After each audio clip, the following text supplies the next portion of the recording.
Urea सार चढ़ा दर में बिक्री को नहीं कांग्रेस पक्षर दाबीपत्र। राईघर तारीख 1/8 चाषी हाथ छुटी जाऊँगी आशा।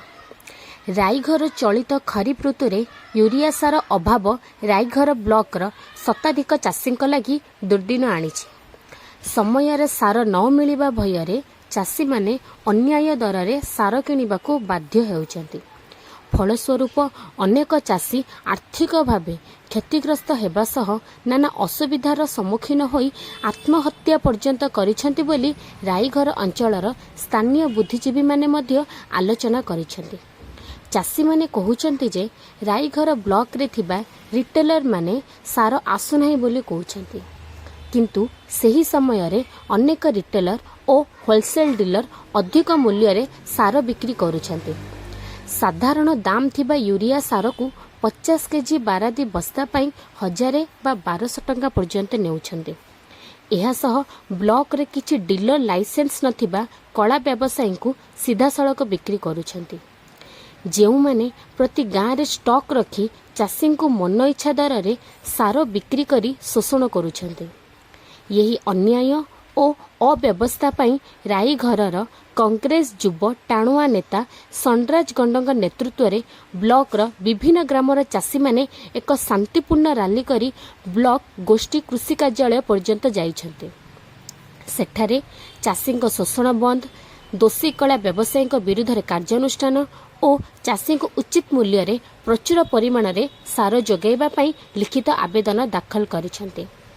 सनराज गंड सूचना देइछन्ति जदि सरकार द्रुत पदक्षेप नेबारे विफल हुए तेबे चाषी माने बृहत्तन आंदोलन रे प्रवेश करी राज्य रास्ता रे उल्लेख अखजक बंद करिबो ओ आवश्यक पड़िले राज्यव्यापी रास्ता बंद करी प्रतिवाद करिवे केही सरकार को चेतावनी देइछन्ति।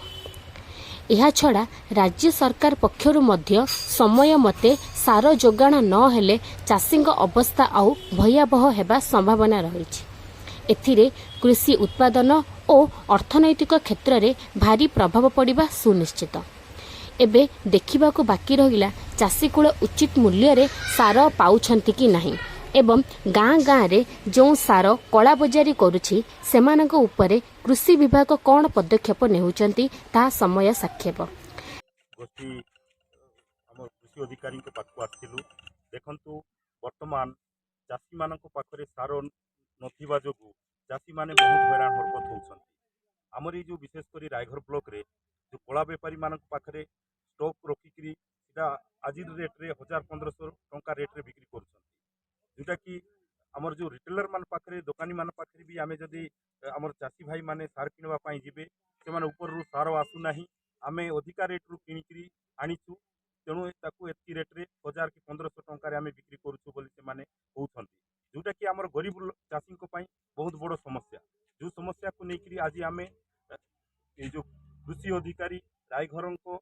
जरिया आमे जिलापाल को देइछु कि यथाशीघ्र ये जो चाषी जो सार समस्या आउ जो कला बजारी वर्तमान जो चली से कला बजारी जो बेपारी माने जो ब्लॉक रे जहाँ जो अधिक रेट रे चाषी को जो शोषण करुछन्ति केमती बंद हेबो आउ तदंत हेबो आउ जो कला बेपारी माने जो माने आज बिना लाइसेंस रे भी आज जो सार बिक्री करुछन्ति सेमानंको धरा जाऊ आउ चाषी को सफिशिएंट हमको सार दिया जाऊ से दाबी नहीं आमे आज हमर जो जिलापाल पाखु कृषि अधिकारी रायघर जरिया दाबी पत्र दिया होइछि। आज हमर किसान कांग्रेस तरफ सब रिटेलर मान पाखे सब अवेलेबल अच्छी लैंप द्वारा कैसेल रे सार जो अभावी बिक्री टिके है सर्टेज है लैंप माध्यम सरकारी दर में चाषी भाई मान पाखापाखि 2 थर आम बिकी सारे देखाए 500 जन चाषी पाखापाखि कैसेल बिकी सारे आज कथा मार्केट सहित पुणी लैंप सार अधिक मात्रा पठेबे और रिटेलर मान पाखे अवेलेबल अच्छी देखो सार तो अच्छी माने सीजन आरंभ पूर्व आम सीड आम ये रेड किसी अनरेजिस्टर्ड जो कंपनी सीड गुड़ा आम पाई आम ये ग्रुप रे जाई स्क्वाड रे जाई हम सीज करथिलु रिटेलर को आप ठीक रेट रे दियंतु आपन जदि अधिक रेट रे देबे ताले रिटेलर निहाती अधिक रेट रे बिक्री करिवो तेनु होलसेलर माने राजी हेतिले हमर एठी पाखा 6 ଜଣ ହୋଲସେଲର ଅଛନ୍ତି ଆଉ ଉମରକୋଟରୁ ମଧ୍ୟ ହୋଲସେଲର କିଛି ଅଛନ୍ତି ଯେଉଁମାନେ ଦେଉଛନ୍ତି ଟିକେ ଯେଉଁଟା ଆମର ଇଣ୍ଟେରିୟର ପଏଣ୍ଟ ହେଇଯାଉଛି ହାଟ ଖଣ୍ଡି କୁଣ୍ଡେଇ ଟିକେ ଡିଷ୍ଟାନ୍ସ ହେଇଯାଉଛି ଯାହା ଗାଡ଼ି ଭଡ଼ାଟା ଟିକେ ସେଠି ଅଧିକ ଲାଗୁଛି ନହେଲେ ଚାଷୀ ଭାଇମାନେ ଠିକ୍ ଭାବରେ ରେଟ୍ରେ ପାଇପାରୁଛନ୍ତି। କହିବି ସେମିତି ତ ସାର୍ ମୋ ପାଖକୁ ଲିଖିତ ଅଭିଯୋଗ ଆସିନାହିଁ ଗୋଟେ ଦୁଇ ଜଣ ଏମିତି କମ୍ପ୍ଲେନ୍ କରୁଛନ୍ତି ମୁଁ ବାରମ୍ବାର କହୁଛି ଲିଖିତ ଅଭିଯୋଗ କେଉଁ ଜାଗାରେ ଷ୍ଟକ୍ ହେଇକି ଅଛି ଆମକୁ ଟିକେ ଜଣାନ୍ତୁ ସେ ଜିନିଷ ଯଦି ମୋ ପାଖରେ ଲିଖିତ ଅଭିଯୋଗ ଆସିବ ତାହେଲେ ମୁଁ ନିହାତି ଭାବରେ କାର୍ଯ୍ୟାନୁଷ୍ଠାନ ସାର୍ ଥିବେ ଆଜ୍ଞା ନିଶ୍ଚୟ ଆମେ ଭିଜିଟ୍ କଲାବେଳେ ଦେଖୁଛୁ ଆମେ କାହିଁକିନା ପିଓଏସ୍ ମେସିନ୍ରେ ହିଁ ବିକ୍ରୟ ହେଉଛି ପିଓଏସ୍ ସହିତ ଆମେ ତାକୁ ଷ୍ଟକ୍ ମ୍ୟାଚ୍ କରୁଛୁ ଯାହାର ସେଇଠି ମ୍ୟାଚ୍ ହେଉନାହିଁ ଆମେ ସେମାନଙ୍କ ସହିତ ଷ୍ଟକ୍ ପୋଜିସନ୍ ସହିତ ପିଓଏସ୍ ମେସିନ୍ରେ ଯାହା ଅଛି ମ୍ୟାଚ୍ ନହେଲେ ଆମେ ତାକୁ ନୋଟିସ୍ ଦେଉଛୁ ତାଗିଦ କରୁଛୁ।